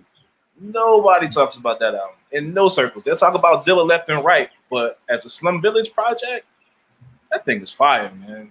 That's crazy. Like I hear a lot of people talk about that album, and it may just be, the circles, I think it's just the circles. If you're talking to just a hip hop fan, and you tell them that there's a Fantastic Volume 2, they look at you like you're crazy. Yeah. I just don't think that people do the research to go and listen to the artist as opposed to, the group as opposed to just the artist. They'll check for Dilla stuff, but they won't check for Slum Village stuff. or they won't check for anything, before that. They'll just check to see what he did beyond. And Rick, the crazy thing about this joint right here is, so we used to get the 12 inches up at 889. Mm-hmm. So all we did was play Dilla, get this money. So when this came out, it was crazy. And all it did was make me want to go find the bootleg version of Volume 1. Right. You know what I'm saying? So, but I mean, bro, everything on here, Conant Gardens, I don't know, with Jazzy Jeff, with scratching up come on, the Jealousy, Climax, Hold Tight with Tib. People know them as singles, but they don't know that's a whole fucking album. And the wild part is, I've heard people say things like, yeah, but the rappers weren't good. But I'm like, but then y'all all group on, like, I don't get it. Like, look, man, I don't, this is what it is. I feel like people have too many rules that they don't stick to. I feel like people try to revisit history. Like, even the whole E and P thing I've been talking about all week. But the crazy thing is, it's this quarantine shit. Because y'all know me, by after 5 replies, I'm like, dog, I got to go save somebody from getting pregnant in the hood. It's literally being in the house all day. I got nothing to do. But it's like niggas is like, oh yeah, well PMD just got Das EFX and K Solo. I'm like, why y'all acting like that was a bum deal? Like, yo, you saw my reply. But bro, this is what I'm talking about. People talk about the Hit Squad may be one of the dopest crews ever. But now when you want to talk about PMD, now it's like, oh, all he got was Das and K Solo. Well, how is this one of the dopest crews ever? And 2 of the people in the crew now you saying is whack. And all Eric got was Red. So really, Pete walked away with more. Exactly. You see what I'm saying? Exactly. But it's like people try to rewrite this history. So I'm with you on that, right? What else you got? I got 2 more, man. These are more so personal favorites. I think they're classics. Black Sheep, man. A Wolf in Sheep's Clothing. Long album, but fire. Never gets fire. You're right. Fire. Who said they had a classic? Jesus. You don't hear people. Nobody talks about it. But again, and like we're saying, like, not saying not a person, but like to me, when I'm like, name your top 10. Yeah, it's not named. You never hear anybody talk about Black Sheep. It's not named. That album is fire. Fire. You know what it is? I think the single was so popular. Like, I think people just focus on the single and not the album. Yeah, both of them were fire. Strobe Light Honey wasn't no bitch either. Strobe Light Honey was crazy. Yep. Flavor in your ear. I mean, not flavor in your ear. Flavor of the month. Flavor of the month. Exactly. So that's crazy. So that's 3 right there. That's 3 back to back to back. Similac Child. I don't know if that was a single. Similac Child had a video. They had the remix video. He out of what, 20 songs? 4 of them or 5 of them had a video. Right. he stayed on MTV Raps. Oh, it was a big record, yeah. So that's one. And then my last one, personal favorite. I think for me it broke the monotony of the Shiny Suit era. Black on Both Sides. That's a dope album, but I think the Puff Theory was just too big. It was 99 and people was trying to figure it out. Then you had Jay come with his shit. And then you got DMX. I think that album got lost in the sauce when you talk about that era from the standpoint of boom bap shit. They may go more towards Reflection Eternal or Black Star, but that debut, classic, man. Classic. Yeah. And if I could piggyback and add one more, that Reflection Eternal album, man, Quality and High Tech. Mm-hmm. That one needs to be mentioned more too, man. And I know it's popular these days to shit on Kweli because he's arguing with folks on the timeline, but yo, he put out some crazy albums, man. Yeah. That album's on my list, and that album, if he never at that point in time, if he never did another Reflection Eternal album, I'd have been cool with that. That's how dope that album was. Not to say that the other ones weren't, but that one, A1 product right there. Right. What were you gonna say, Penny? I know you wanted to say something. Yeah, you had your hand up. I forgot, bro. All right, it's all good. The Reflection Eternal was crazy to me. I remember when I heard Move Something, I was like, yo, this is crazy. And then when I heard The Blast, what you got? To piggyback what Rec was saying, he's right. I mean, I think what saves, because I do see people mention Black on Both Sides as a classic. I mean, they're better. That album is incredible. But I think it does get lost. I'm not sure why. But the one thing I think that saves it is kind of an unfortunate thing. It's because it's kind of his shining moment, really, when you look at his discography. And a lot of motherfuckers miss that voice. A lot of people love that voice. So when people go to listen to Most, I mean, that's what you're going to listen to. I love some of the other shit, but I mean, nothing lived up to that. No. Right. And I can say this. I can say as a person who didn't love Black on the Back. What is it? Black on the black side? Black on the back side? Black on both Black sides. on both sides. Black on the black hand side. I don't know what it's called. The only reason why I like the album, I think the reason why I was disappointed in it isn't because of the music. It was because I wanted Mos Def spitting. So when people ask me like, yo, do you want a Mos Def album? I'm like, I want Lyricist Lounge, Mos Def. I don't want Umi Says. Great song. I love Umi Says. I didn't want to hear Umi Says in 1999 when that dropped. Because I remember I was still at the radio station and my man from Rawkus hit me and he was like, yo, Kill, here's the Pharoahe Monch, here's the Mos Def. I want to hear Simon Says. I don't want to hear Umi Says. I don't want, and again, I'm not saying it's not a good album. It's a dope album. I'm just saying it's not one of my personal favorites because I wanted what Black Star was. What I loved about Black Star was the whole, here's High Tech, here's Sean J. Period. And I thought that was phenomenal. I thought that was dope. Like Talib Kweli has High Tech, Mos Def has Sean J. Period. We're going to come with both our producers. They're going to produce us. So when I'm putting in Black on both sides, I want to hear redefinition. I want to hear reflect. I want to hear those type beats. And I didn't. Even hip hop, which is dope, that Diamond did. I'm just like, it's a loop, Diamond. Like, where's the high tech shit? So again, that's just me being super duper hip hop. But I love the album. Great album. I just know for me, when I got it, it was a disappointment. But I love it now more. But at that time, so I don't know if that's a reason why. Because MCs like Most, you have to put an asterisk next to them. You know what I mean? Like, if somebody said right now, you want an Andre 3000 album, I'll be like, if he's rhyming. Like, it has to be an asterisk. Like, do you want another Common album? If he's with Dilla B. Like, it's all, I feel like with a lot of rappers, it's an asterisk because Most is an artist. And I never want to knock him for that. But some of those other albums that he's done is him living out his artistic dream, which is your right as an artist. The problem is when the fans, we want you, like I said, I want Lyricist Lounge Most. That's not fair to Most. That's like somebody saying, Kill, I want Kill when you was 35 to 36, when you just didn't give a fuck. You was just that wild out there. That's not me anymore. But it's not fair to only want that. So it's my fault. I'm admitting this is my fault. It's not the artist's fault because you're growing. You know what I mean? And here's the thing, man. Like, I love Black on Both Sides, but that second album, The New Danger, I feel like it was a bait and switch because that was a dope album cover. Like, I felt like that album cover was doper than Black on Both Sides. Like, it was. And you feel like if you judging on that, you feel like, damn, we're gonna get something raw and dope.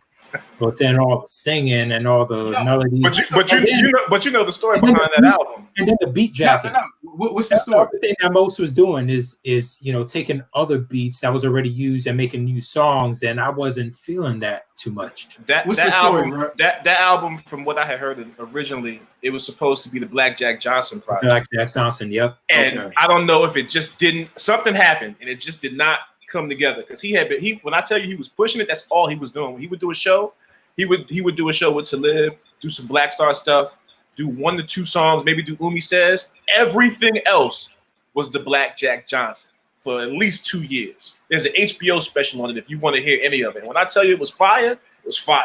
So when that album was pushed, everyone thought that that's what they was going to get. You get 2 to 3 songs from that, but it's not the true sense of the Black Jack Johnson. So it's like the ghetto rock was one of them, right? Yes.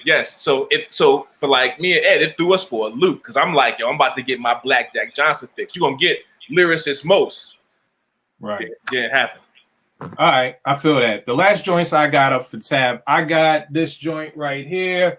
J. Rue's The Sun Rises in the East. I do not hear enough people bring up this album. Come Clean to me is probably one of the greatest beats of all time. Brooklyn Took It was just amazing to me. Hearing Primo scratch up that Brooklyn Keeps On Taking It, the beat was crazy. Mental Stamina introduced you to Afu Ride, The Bitches, You Can't Stop the Profit, Ain't the Devil Happy, My Mind Spray, but yet I never hear this brought up. Another joint I got right here. I have no idea how this doesn't get brought up. I will go back to what me and Penny was saying earlier about the 12-inch era. okay, Push It was not the dopest song, but at that time in 1987, seeing Salt and Pepper in full bodysuits, tell me a mofo who did not want to see the Push It video. I was Yo, nine. I was nine and wanted to see it. Fucking record, dude. Yeah, I mean, yeah. Huge song. People don't. Right. I mean, you got Tramp, you got I'll Take Your Man, you got Chick on the Side, I Desire, the Showstoppers, My Mic Sounds Nice. I have no idea. Well, I think again, it's the 12-inch era, and then I think throughout time, Salt and Pepper. If anything, I would kind of say similar to the Fat Boys. Like, to me, this was like the OG Salt and Pepper. And then after that, it was like, okay, we got to make some songs for the radio. We got to kind of, you know, you guys are like the top female artists. And then we started, you know, of course, we got the second album with Shake Your Thing, but then we started getting Talk Like Sex. And then we started. So I think it was just, and then they end up with one after the first two. Right.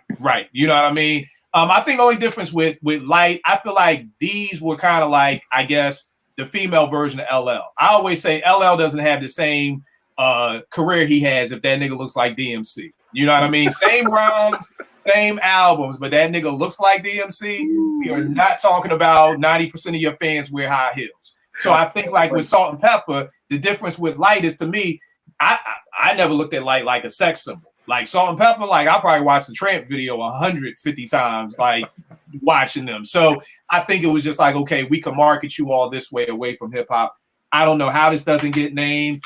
Here's a hometown hero right here, 3 times dope, original styling. I have no idea how this doesn't get named. I think people haven't heard it. That may be it. Greatest Man Alive, Funky Dividends. Haven't heard it. From the Giddy Up, Believe That, Straight Up, Crushing and Busting, Joe Familia. Another joint right here. I gotta give y'all the back cover because I don't even have the front cover. Super Lover Scene, Casanova Rudd, Girls I Got 'Em Locked. Come on, Do the James. One of the first times I really knew it was Impeach the President. I mean, Super Casanova, I'm Back, Girls Act Stupidly. This was crazy dope. Old School, Houdini, Escape, the Escape album from 1984. You're talking about 5 Minutes of Funk, The Freaks Come Out at Night, Big Mouth, and Friends. Just those 4 songs alone right there. Gotta put, and we're talking 84, so it was only like 6 songs on the album. So I'm only not naming 2. And the only one left I got after that is Stetsasonic On Fire, their debut album. It has Go Stetsa 1 on it. Go Stetsa 1 is probably one of the hardest songs ever. I don't know where the book is. It is this joint right here, No Half Stepping, about the life and times of Latin Quarters, an infamous club in New York City with the hip hop scene. They talk about when you would play Go Stetsa by Stetsasonic or play Top Billin' by the Audio 2, you were getting robbed. You better get off the dance floor. You were gonna, if you had any type of jewelry, coat, anything, you was gonna get robbed. And if you didn't get robbed, you was gonna get stomped out. So if you've never heard Go Stetsa by Stetsasonic, check it out. They had this first drum line. Yeah, it's that and then it just starts with the Go Brooklyn, Go Brooklyn. Like you're getting stomped out. They had Forever My Beat, My Rhyme, Faye on Fire. Just crazy songs, y'all. So very dope episode. All these albums, if you haven't heard them, go get them. The great thing is people want to talk about hip hop on the timeline, but y'all don't really know enough about hip hop to talk on some of our timelines. If you come on any of the 4 of us, our timelines, you have to know your shit. You know what I mean? And it's cool if you ain't old enough, but you got to go back, do that knowledge, read a book, but then just don't read the book. Come check in with an OG and be like, yo, so I read this in this book about this. Was Go Stetsa really that crazy? I read this book. What was the Latin Quarters like? Or you got to come back and have that conversation. It's not just read the book and now you know every goddamn thing. It's read the book, now get with an old head who was there and get some backstories about that. Penny, give them all the information where they can get at you, good brother. Penny Butter, Twitter, and my bad.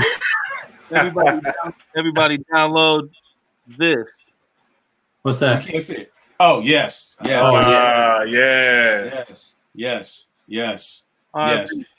Yes. For people who don't know, man, it's been a rough week. Like I was saying earlier, we lost Rat from the Paid in Full posse. We lost Fred the Godson last week. We lost Thizo this week. And for people out there who may not know, go watch the You Got to Chill video. He started off as a backup dancer for Eric and Parrish, I can't tell you how many times I watched that You Got to Chill video to try to learn all them dance steps. He got signed by, I want to say, Fresh Records, and he came out with the To the Max album with It's My Turn, produced by the legendary Paul C. First time I ever heard one of my favorite break beats, the Skull Snaps, was on that It's My Turn joint. And the brother passed away last night. This week. We're losing too many people, y'all. I mean, I know this. I know this COVID. I feel for so many people because there's so many losses. I mean, I'm reading things about whole families getting wiped out. Greg, I don't know if you heard. Bassey Telfair, his brother and his mother died from COVID. Like within a month. Like his brother died in March, and then his mother just died like this past week. Like whole families are being ripped apart because of this, you know. So definitely, like Penny said, definitely go download that Steezo joint. Rec, give them all the information, good brother. Where can they get at you, man? First and foremost, man, rest in peace to Steezo. I use It's My Turn to practice beat juggling. I have a version that just got an 8-bar flip of just the break. So yeah, that's sad, man. Rest in peace to Steezo. New R&B mix will be up in the next couple of days. Go to Mixcloud, type in DJ Rec 1. You'll find all my stuff there. Twitter is at DJ Rec 1. Instagram at DJ Rec 1. All right, no doubt. Eddie, give him everything, good brother. Eddie D80 on Twitter and Eddie Got Soul on Instagram. Yo, stay safe, everyone. I got a caveat. What's your caveat, Rep? Hey, Eddie, what up, though? I see it. Mine's in the mail, baby. Yeah, man. Yeah, man. I was saying earlier, man, we got to support the brother, man. Facts, man. Peace to the LGs. No doubt. You already know what it is with me, Kill Apartment 5B. Is still weird to say. Kill Apartment 5B on Twitter, Kill 889 on IG. We'll make beats for food.com. Yo, I appreciate y'all, man. I'll check y'all out next week, man. Peace. Peace. Yo, dope show, y'all. Very dope.